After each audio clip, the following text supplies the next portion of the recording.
মনোনয়ন বাতিলের বিরুদ্ধে প্রথম দিনে ৪২ জনের আপিল। সুষ্ঠু নির্বাচনে আত্মবিশ্বাসী সিইসি। ভোট বানচালের চেষ্টা হলে কঠোর ব্যবস্থার হুঁশিয়ারি। আমরা এখনো কনভিন্সড যে আমরা একদম একটা ফেয়ার অ্যান্ড ক্রেডিবল ইলেকশন ইনশাল্লাহ দিতে পারবো। নির্বাচনে ৭১ বিরোধীদের ঠেকাতে তারেক রহমানের ভূমিকা চান বামপন্থীরা। সবাইকে নিয়ে দেশ গড়ার লক্ষ্য বিএনপির। প্রশাসনকে নিরপেক্ষ থাকার আহ্বান জামাত এনসিপির।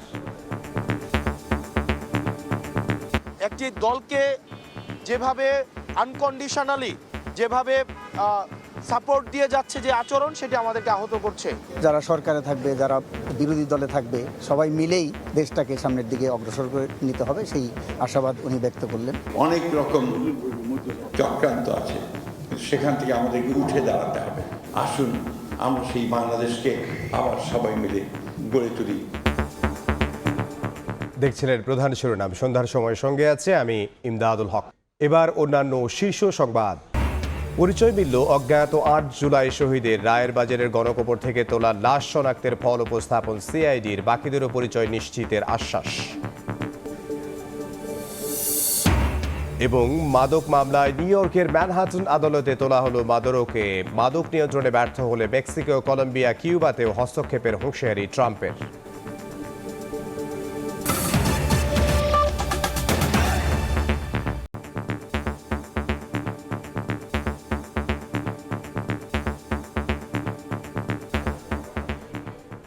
বাংলাদেশ ভারত রাজনৈতিক টানাপোড়েনের প্রভাব খেলার মাঠে। দেশ থেকে দেখা যাবে না IPL. Indian premier league IPL এর সম্প্রচার বন্ধে নির্দেশনা দিয়ে প্রজ্ঞাপন জারি করেছে তথ্য ও সম্প্রচার মন্ত্রণালয়। পরবর্তী নির্দেশ না দেয়া পর্যন্ত এই আদেশ বলবৎ থাকবে বলেও জানিয়েছে মন্ত্রণালয়। এদিকে বাংলাদেশের চিঠির ভিত্তিতে কাজ শুরু করেছে আইসিসি। মোস্তাফিজকে আইপিএল থেকে বাদ দেওয়ার পর থেকেই ক্ষোভে ফুঁসছে দেশ। আইপিএল বয়কটের আলোচনায় সরগরম বাংলাদেশ ক্রিকেট। যে আগুনে ঘি ঢালেন স্বয়ং ক্রীড়া উপদেষ্টা আসিফ নজরুল। ফেসবুকে স্ট্যাটাস দিয়ে তথ্য মন্ত্রণালয়কে অনুরোধ করেন দেশে আইপিএল সম্প্রচার বন্ধের নির্দেশ দিতে। পরদিন আসিফ নজরুলের কথা আমলে নেন তথ্য উপদেষ্টা। গণমাধ্যমে জানান, খেলার সঙ্গে রাজনীতি মিলিয়ে ভুল করেছে ভারত। ঘোষণা দেন দেশের মানুষের অনুভূতির প্রতি শ্রদ্ধা রেখে আইপিএল সম্প্রচার বন্ধে আইনি ভিত্তি পর্যালোচনা করবে তারা। আনফরচুনেটলি খেলাটার মধ্যে রাজনীতি নিয়ে আসা হয়েছে। ২৪ ঘন্টা না পেরোতেই এলো সুসংবাদ, দেশে বন্ধ হলো ইন্ডিয়ান প্রিমিয়ার লিগ আইপিএল এর সম্প্রচার। দুপুরে এক প্রজ্ঞাপন জারি করে আইপিএল সম্প্রচার বন্ধের এ আদেশ দেয় তথ্য এবং সম্প্রচার মন্ত্রণালয়। শুধু তাই নয়, আইপিএল সংক্রান্ত কোনো অনুষ্ঠান আয়োজন করা যাবে না এবং তা প্রচারও করা যাবে না বলে নির্দেশ দেওয়া হয়েছে প্রজ্ঞাপনে। এদিকে সুখবর আছে আরও একটা, যদিও সেটা এসেছে বর্ডারের ওপার থেকে। ভারতীয় গণমাধ্যম ইন্ডিয়ান এক্সপ্রেসের দাবি, নিরাপত্তার কারণ দেখিয়ে বাংলাদেশ ক্রিকেট দলের ভারতে যেতে না চাওয়ার বিষয়টা গুরুত্বের সঙ্গে নিয়েছে আইসিসি। সংস্থাটির চেয়ারম্যান একজন ভারতীয় নাগরিক এবং ক্ষমতাসীন দলের কেন্দ্রীয় মন্ত্রীর ছেলে হলেও জয় শাহকে এখন পক্ষেই পাবে বাংলাদেশ। কারণ আইসিসির আইন অনুযায়ী কোনো দেশের সরকার নিরাপত্তার কারণে ভিন্ন দেশে টিম পাঠাতে না চাইলে সেটাকে আমলে নিতে বাধ্য সংস্থাটি। এক্সপ্রেসের খবর, ইতোমধ্যে আইসিসির কর্মকর্তাদের বিশ্বকাপের নতুন সূচি করতে নির্দেশ দিয়েছেন জয় শাহ। বাংলাদেশের দাবি মানলে পাকিস্তান এবং বাংলাদেশ দুদলের জন্যই শ্রীলঙ্কাতে সব ম্যাচ আয়োজন করতে হবে বিসিসিআইকে। শুধু তাই নয়, কোনো দল ফাইনালে উঠলে সে ম্যাচটাও ভারত থেকে সরিয়ে লঙ্কা দ্বীপে নিয়ে আসতে হবে তাদের। নিয়ন মোহাইমিন, সময় সংবাদ। রাজনৈতিক প্রতিহিংসার শিকার মোস্তাফিজুর রহমান, তাই বাংলাদেশ সরকারের আইপিএল সম্প্রচার বন্ধের সিদ্ধান্তকে সাধুবাদ জানিয়েছে বিসিবি। বিশ্বকাপে ভেন্যু পরিবর্তন নিয়ে আইসিসি যে পথেই হাঁটুক, ভারতে বিশ্বকাপ না খেলার ব্যাপারে অনড় থাকবে ক্রিকেট বোর্ড। চলতি বছর ভারতের বাংলাদেশ সফরও এখন অনেকটাই অনিশ্চিত। রাজনৈতিক প্রতিহিংসা সীমান্তের কাঁটাতার পেরিয়ে এখন ক্রিকেট মাঠে। আইপিএল থেকে মোস্তাফিজের নাম সরিয়ে দেওয়ার প্রতিক্রিয়ায় বাংলাদেশে আইপিএল এর সম্প্রচারই বন্ধ করার সিদ্ধান্ত অন্তর্বর্তী সরকারের। সরকারের এমন শক্ত অবস্থানে খুশি বিসিবি। জাতীয় দলের তারকার মানহানির ব্যাপারে জিরো টলারেন্সের সিদ্ধান্ত বোর্ড সভাপতির। মোস্তাফিজ আমাদের দেশের অন্যতম একজন খেলোয়াড়, আমাদের ইতিহাসের অন্যতম সেরা ফাস্ট বোলার, এবং আমরা এখানে ফারুক ভাই আছেন, খালেদ মাসুদ পাইলট আছেন, এখানে অনেক ক্রিকেটার্সরা এখানে আছেন। ক্রিকেটার্স যখন খেলতে যায় তখন তার মান সম্মান নিয়ে ক্রিকেট খেলে। সো আমরা সকলে যে ক্রিকেট বোর্ডের কর্মকর্তারাও যারা আছেন বা ইনক্লুডিং মি, আমরা এটা ভালোভাবে নেই না। সরকার যে সিদ্ধান্ত নেয় সেটা আমরা সমর্থন করি। আইসিসিকে পাঠানো চিঠির জবাব আসতে পারে মঙ্গলবার। ক্রিকেটের সর্বোচ্চ নিয়ন্ত্রক সংস্থা যে পথেই হাঁটুক, ভারতে না যাবার ব্যাপারে নিজেদের অবস্থান বদলাতে চায় না ক্রিকেট বোর্ড। বিসিসিআইয়ের সাথে আমাদের যোগাযোগ নেই। আমরা আইসিসির ইভেন্টের জন্য আইসিসির সাথে যোগাযোগ করেছি। আমাদের কাছে মনে হচ্ছে সিকিউরিটি একটা বড় কনসার্ন। যে ইমেলটা পাঠিয়েছে তার রিপ্লাইয়ের উপরে নির্ভর করছে আমরা পরবর্তী পদক্ষেপ কি নেব। সেপ্টেম্বরে বাংলাদেশ সফরে আসার কথা রয়েছে ভারতীয় ক্রিকেট দলের। তবে দুই দেশের মুখোমুখি অবস্থানে সে সিরিজ আয়োজনের সম্ভাবনা একেবারেই ক্ষীণ।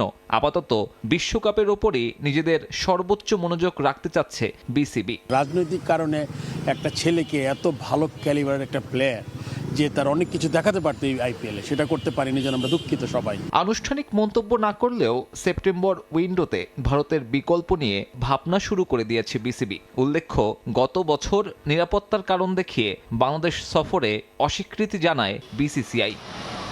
সাব্বির মিথুন, সময় সংবাদ, ঢাকা। এবার অন্যান্য প্রসঙ্গ। ত্রয়োদশ জাতীয় সংসদ নির্বাচনের মনোনয়নপত্র বাতিলের বিরুদ্ধে প্রথম দিনে আপিল করেছেন ৪২ জন। কার্যক্রম চলবে ৯ জানুয়ারি পর্যন্ত। সিইসি জানিয়েছেন, এখন পর্যন্ত ভোটের পরিবেশ ভালো।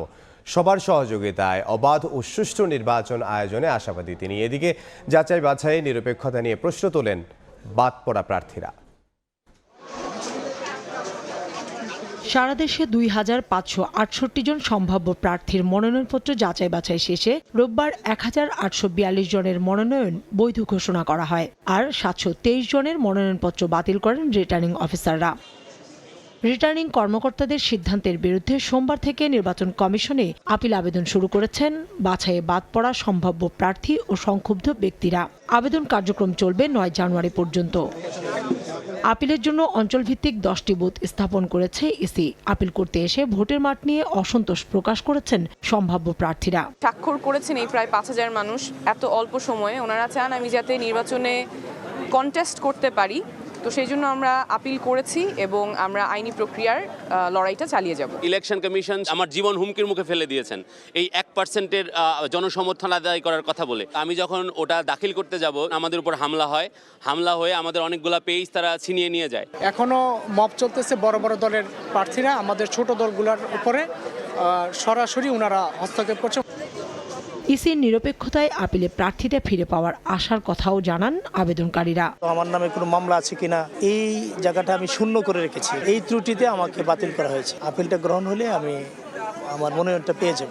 তবে বাধা এবং হামলায় কারো অভিযোগ আপিলে থাকলে তা আমলে নেবে কমিশন। রেস্ট্রিক্ট করছি না যে এর বাইরে আমরা আপিল নেব না। আপিল করতে পারেন, সংক্ষুব্ধ ব্যক্তি যে কোনো বিষয়ে আপিল করতে পারেন। আমরা কাগজটা নেব, পরীক্ষান্তের সিদ্ধান্ত দেওয়া হবে। এদিকে সকালেই আপিল গ্রহণস্থল পরিদর্শন করেন প্রধান নির্বাচন কমিশনার। শেষ পর্যন্ত নির্বাচনের পরিবেশ ভালো থাকবে বলে জানান তিনি। ইনশাল্লাহ আমরা এখনো কনভিন্সড যে আমরা একদম একটা ফেয়ার অ্যান্ড ক্রেডিবল ইলেকশন ইনশাল্লাহ দিতে পারবো। আপিল শেষে 10 থেকে 18 জানুয়ারি পর্যন্ত শুনানি চলবে। 19 জানুয়ারি থাকছে প্রার্থিতা প্রত্যাহারের সুযোগ। 20 তারিখ প্রতীক বরাদ্দের পরদিন থেকে প্রচার চালাতে পারবেন প্রার্থীরা। কাউসারা চৌধুরী কুমু, সময় সংবাদ, ঢাকা। দেশকে নিয়ে ষড়যন্ত্র চলছে অভিযোগ করে চক্রান্ত রুখে দিয়ে সুন্দর দেশ গড়তে সবাইকে ভূমিকা রাখার আহ্বান জানিয়েছেন বিএনপি নেতারা। রাজধানীতে আইসিসি আয়োজিত মক সভায় কথা বলেন তিনি। এদিকে বিএনপির ভারপ্রাপ্ত চেয়ারম্যানের সঙ্গে সাক্ষাতে ৭১-এর বিরোধী শক্তি যেন রাজনীতিতে ভূমিকা রাখতে না পারে তা নিশ্চিতে তারেক রহমানকে দায়িত্ব নেয়ার আহ্বান জানিয়েছে গণতান্ত্রিক যুক্তফ্রন্ট। সাবেক প্রধানমন্ত্রী বেগম খালেদা জিয়ার মৃত্যুতে বিএনপি চেয়ারপারসনের গুলশান কার্যালয়ে এসে প্রতিদিনই শোক ও সমবেদনা জানাচ্ছেন বিভিন্ন দল ও সংগঠনের নেতারা। এরই ধারাবাহিকতায় সোমবার শোক বইয়ে স্বাক্ষরের পর তারেক রহমানের সঙ্গে সাক্ষাৎ করেন বামপন্থীদের জোট গণতান্ত্রিক যুক্তফ্রন্টের নেতারা। এছাড়া গণসংহতি আন্দোলনের প্রধান সমন্বয়ক জোনায়েদ সাকিও আসেন শোক জানাতে। ভোট কেন্দ্রিক যে রাজনৈতিক সংকট, এইটা যাতে আর কখনো তৈরি না হয়, তারেক রহমান এই বিষয়ে তার অঙ্গীকার পুনর্ব্যক্ত করেছেন। আমরাও আমাদের যে লড়াই করছি এর জন্য, সেটা আমরা লড়াই চালিয়ে যাব। মুক্তিযুদ্ধ আমাদের ভিত্তি এবং ৯০-এর গণ অভ্যুত্থান এবং ২৪-এর গণ অভ্যুত্থানের যে আকাঙ্ক্ষা, সেই আকাঙ্ক্ষাকে ধারণ করেই আমরা নতুন যে বাংলাদেশ, একটা কল্যাণ রাষ্ট্র বাংলাদেশ, সেটা গড়ে তুলতে চাই। From FBCCI এদিকে রাজধানীর একটি হোটেলে প্রয়াত সাবেক প্রধানমন্ত্রী বেগম খালেদা জিয়ার স্মরণে আন্তর্জাতিক চেম্বার অব কমার্স আইসিসি আয়োজিত শোক সভায় যোগ দেন দেশের সব ব্যবসায়ী সংগঠনের নেতা ও শিল্প উদ্যোক্তারা। এ সময় বিএনপি নেতারা বলেন, শুধু গণতান্ত্রিক উন্নয়নই নয়, শহীদ রাষ্ট্রপতি জিয়াউর রহমানের হাত ধরে দেশের অর্থনৈতিক সমৃদ্ধিতে ভূমিকা রেখেছিলেন বেগম খালেদা জিয়া। সব অর্থনৈতিক সংস্কারের পেছনে বেগম খালেদা জিয়া, শুরুতে জিয়াউর রহমান সাহেব, পরবর্তী দেশনেত্রী বেগম খালেদা জিয়া, যে বাংলাদেশের মূল যে প্রতিষ্ঠানগুলো সেগুলোকে উনি রাজনীতিকরণ করতে দেয় নাই। অনুষ্ঠানের প্রধান অতিথি বিএনপি মহাসচিব মির্জা ফখরুল ইসলাম আলমগীর বেগম খালেদা জিয়ার স্মৃতিচারণ করেন। এ সময় তিনি অভিযোগ করেন, দেশকে পিছিয়ে নিতে ষড়যন্ত্র চলছে, চক্রান্ত রুখে দিয়ে সুন্দর দেশ গড়তে ব্যবসায়ী সহ সবাইকে ভূমিকা রাখার আহ্বান জানান তিনি। বাংলাদেশকে আবার পিছনে টেনে নিয়ে যাওয়ার অনেক রকম চক্রান্ত আছে, কিন্তু সেখান থেকে আমাদেরকে উঠে দাঁড়াতে হবে। আপনারা যারা আছেন, নেতৃত্ব দিচ্ছেন অর্থনৈতিক ক্ষেত্রে, আসুন আমরা সেই বাংলাদেশকে আবার সবাই মিলে গড়ে তুলি। তবে নেত্রীর প্রতি আমাদের সত্যিকার অর্থে শ্রদ্ধা জানানো হবে। শুধু গণতন্ত্র ও সার্বভৌমত্বের প্রতীক নয়, বেগম খালেদা জিয়া দেশের সমৃদ্ধশালী অর্থনীতির প্রতীক ছিলেন বলেও মন্তব্য করেন ব্যবসায়ী নেতারা। আহমেদ সালেহীন, সময় সংবাদ, ঢাকা। অবাধ, সুষ্ঠু ও নিরপেক্ষ নির্বাচনের পরিবেশ এখনো তৈরি হয়নি বলে মনে করছে জামায়াতে ইসলামী। আলাদা অনুষ্ঠানে এনসিপি নেতারা বলেন, প্রশাসনের আচরণ একপাক্ষিক হলে ভোটের প্রয়োজন নেই। দেশের মানুষ কি চায়? ঢাকা বিশ্ববিদ্যালয়ের টিএসসি থেকে আজাদি যাত্রার শুরুর আগে সংবাদ মাধ্যমের সঙ্গে কথা বলেন এনসিপির নেতারা বলেন, প্রশাসনের আচরণ একপাক্ষিক হলে নির্বাচনের কোনো প্রয়োজন নেই। দেশে আবারও ফ্যাসিবাদ তৈরির শঙ্কা তৈরি হয়েছে। খালেদা জিয়া শুধু বিএনপির নয়, বাংলাদেশের সকল মানুষের। কিন্তু খালেদা জিয়াকে ব্যবহার করে কেউ যদি নির্বাচনী ফায়দা হাসিল করতে চায়, এটা বাংলাদেশে সঠিক না। একটি দলকে যেভাবে আনকন্ডিশনালি যেভাবে সাপোর্ট দিয়ে যাচ্ছে যে আচরণ, সেটি আমাদেরকে আহত করছে। এভাবে যদি চলতে থাকে তাহলে এই সরকারি অর্থ অপচয় করে এই নির্বাচনের কোনো প্রয়োজন নেই। এদিকে মগবাজারে জামাতের কেন্দ্রীয় কার্যালয়ে সোমবার সকালে অনুষ্ঠিত হয় নির্বাহী পরিষদের বৈঠকে জামাত নেতারা অভিমত দেন, এখনো ভোটের সুষ্ঠু পরিবেশ তৈরি হয়নি। প্রশাসনের মধ্যে কিছু কর্মকর্তারা একটি বিশেষ দলের পক্ষে কাজ করছেন। এ সময় জামাতের আমির ডক্টর শফিকুর রহমান বলেন, অবাধ, নিরপেক্ষ ও সুষ্ঠু নির্বাচন নিশ্চিতে প্রশাসনের শতভাগ নিরপেক্ষতা নিশ্চিত করতে হবে সরকারকে। এম এ আজিম, সময় সংবাদ, ঢাকা। সন্ধ্যার সময় আরও থাকছে। ঘন কুয়াশায় দিক ভুল করে বোটে জাহাজের ধাক্কা, চট্টগ্রামের সীতাকুণ্ডে শিপইয়ার্ডের 2 নিরাপত্তা কর্মীর মৃত্যু, ডাকাত দলের হানায় হত্যাকাণ্ড দাবি কর্তৃপক্ষের। আওয়ামী লীগ সরকারের আমলে গুম ও আলামত নষ্টে শীর্ষে ছিল র্যাব, পিছিয়ে নেই পুলিশও। গুম সংক্রান্ত তদন্ত কমিশনের চূড়ান্ত প্রতিবেদনে উঠে এসেছে 40টি ডিটেনশন সেন্টারের সন্ধান। এখনও খোঁজ মেলেনি 251 ব্যক্তির, যার 68 ভাগই বিএনপির নেতাকর্মী। গুম এক বিভীষিকাময় শব্দ। রাজনৈতিক ভিন্নমত দমন কিংবা কণ্ঠরোধ করতে এক চরম হাতিয়ার হিসেবে এটি ব্যবহার করা হয়েছে। 24-এর গণঅভ্যুত্থানের পর বিভিন্ন বাহিনীর গোপন বন্দিশালা থেকে কেউ ফিরে এলেও আজও হদিস মেলেনি অনেকের। সোমবার বিকেলে সংবাদ সম্মেলনে চূড়ান্ত প্রতিবেদন প্রকাশ করে গুম সংক্রান্ত তদন্ত কমিশন। অনুসন্ধানে দেখা যায়, প্রায় 25% গুমের অভিযোগে জড়িত র্যাব, পুলিশ 23%। এছাড়াও ডিবি, সিডিটিসি, ডিজিএফআই ও এনএসআই এর সংশ্লিষ্টতাও রয়েছে বলে প্রতিবেদনে উঠে এসেছে। গুমের সংজ্ঞার বহির্ভূত বিবেচনায় 113টি অভিযোগ বাতিল করা হয়।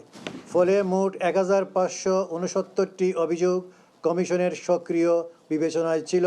এদিন 1569টি গুমের ঘটনা নিশ্চিত করে তদন্ত কমিশন, যাদের মধ্যে 251 জন এখনও নিখোঁজ। লাশ উদ্ধার করা হয় 36 জনের, যার মধ্যে 68% বিএনপির এবং 22% জামায়াত শিবিরের। তখনকার যে রেজিম, তার পলিটিক্যাল অপোনেন্টস বা পলিটিক্যাল ডিসিডেন্টস মেইনলি এগুলোকে বিএনপির লোকজন পাওয়া গেছে এবং জামায়াত ইসলামের বা ওদের অঙ্গ সংগঠনগুলো পাওয়া গেছে। তদন্তে 222 জনকে জিজ্ঞাসাবাদ করে কমিশন। এ সময় খোঁজ পেয়েছে 40টি বন্দিশালার। ডিজিএফআই ও র্যাব পরিচালিত জিআইসি ও টিএফআইসি, র্যাবের সদর দফতর ও battalion, NSI, DB CTTC, police line সহ ভুক্তভোগীদের শনাক্ত করা, অন্যান্য আইনশৃঙ্খলা বাহিনীর স্থাপনা। আইনশৃঙ্খলা বাহিনীর বিরুদ্ধে আনা 2 থেকে 5 দিনের গুমের অভিযোগগুলোর তদন্তে ব্যবস্থা নিতে আলাদাভাবে চিঠি পাঠানোর পাশাপাশি আগামী 6 মাসের মধ্যে অগ্রগতি জানাতে প্রতিবেদনে নির্দেশ দেওয়া হয়েছে বলে জানায় কমিশন। করাসহ স্বীকৃত রৌনক নিয়ন্তা, সময় সংবাদ, ঢাকা। রায়েরবাজার কবরস্থানে জুলাই গণ অভ্যুত্থানে অজ্ঞাত শহীদদের গণকবর থেকে 8 জনের পরিচয় শনাক্ত হয়েছে। কবর বুঝিয়ে দেওয়ার সময় কান্নায় ভেঙে পড়েন স্বজনরা। অজ্ঞাতনামা বাকিদের পরিচয় শনাক্ত না হওয়া পর্যন্ত কার্যক্রম চলবে বলে জানান মুক্তিযুদ্ধ বিষয়ক উপদেষ্টা।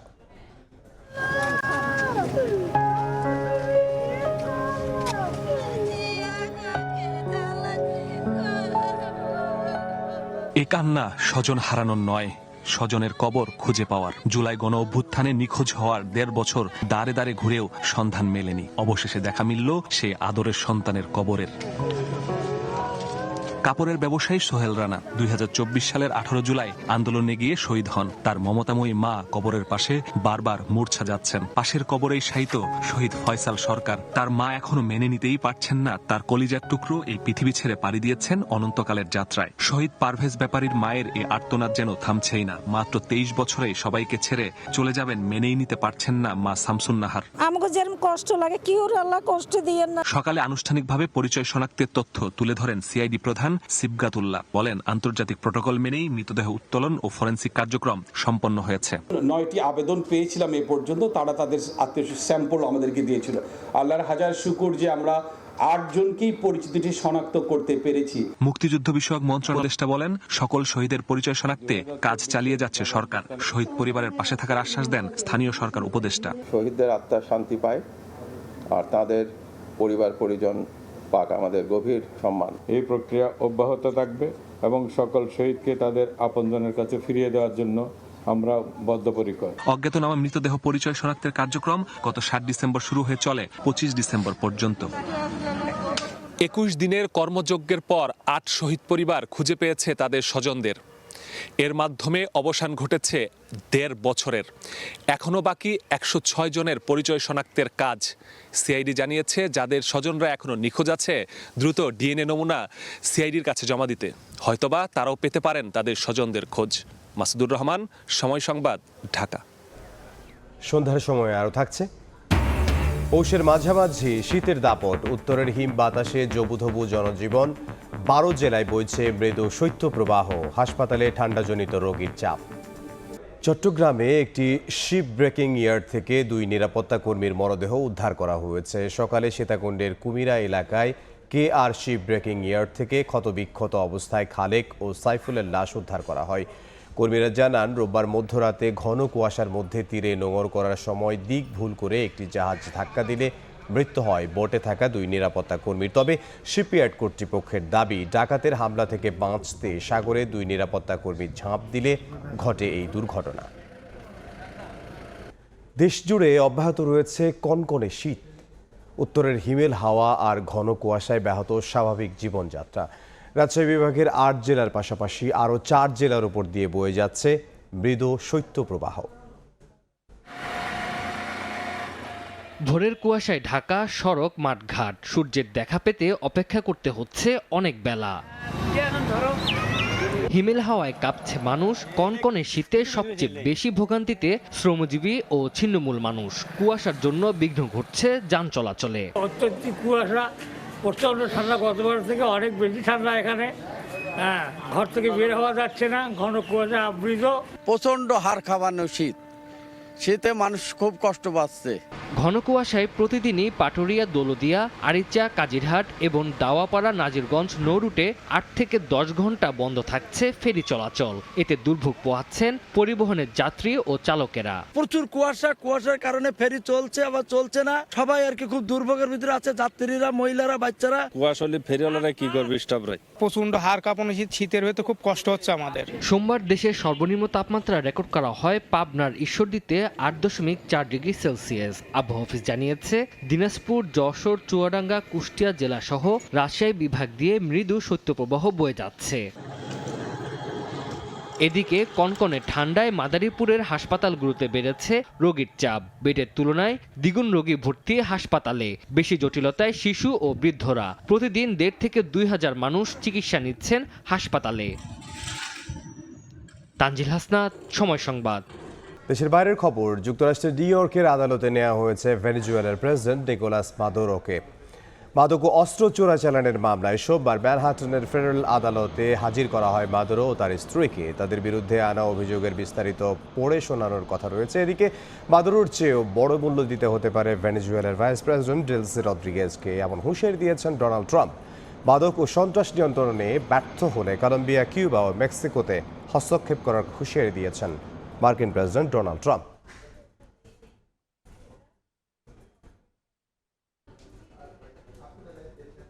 এই পর্যায়ে শীর্ষ সংবাদগুলো জানিয়ে দিচ্ছি আরও একবার।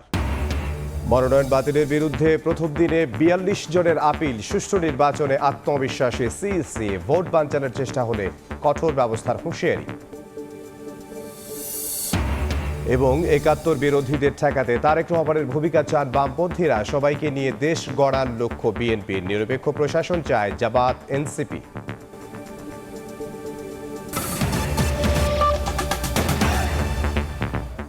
এই ছিল সন্ধ্যার সময়ে। এরপর নির্বাচনের সময়, সঙ্গে থাকবেন সহকর্মী সাতিরা শারমিন। ধন্যবাদ। নির্বাচনের সময় নিয়ে কিছুক্ষণ পরে ফিরছি, সঙ্গে থাকুন সময়।